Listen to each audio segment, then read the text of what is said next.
আসন্ন জাতীয় নির্বাচন বানচাল করার উদ্দেশ্যে প্রতিবেশী রাষ্ট্র ভারতে ক্ষমতাচ্যুত প্রধানমন্ত্রী শেখ হাসিনা ও এস আলম গ্রুপের প্রধানের মধ্যে বৈঠক নিয়ে উদ্বেগ প্রকাশ করেছে বিএনপি।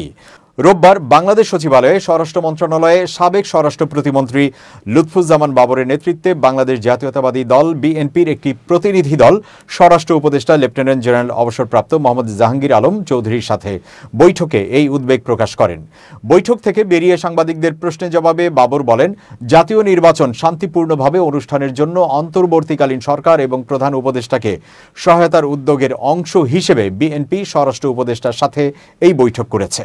তিনি বলেন, আমরা আসন্ন জাতীয় নির্বাচনের সাথে সম্পর্কিত কিছু বিষয় নিয়ে আমাদের উদ্বেগ প্রকাশ করেছি, যার মধ্যে রয়েছে ক্ষমতাচ্যুত প্রধানমন্ত্রী শেখ হাসিনা এবং ভারতে এস আলম গ্রুপের প্রধানের মধ্যে আসন্ন জাতীয় নির্বাচন বানচাল করার জন্য বৈঠক।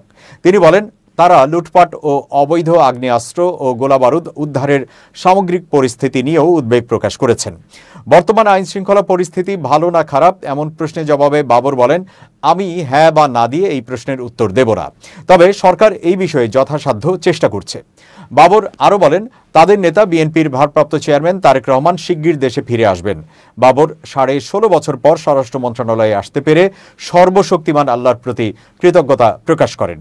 আদালত সকল অভিযোগ থেকে খালাস দেওয়ার পর বিএনপি নেতা ও সাবেক স্বরাষ্ট্র প্রতিমন্ত্রী লুৎফুজ্জামান বাবর সম্প্রতি কারাগার থেকে মুক্তি পান।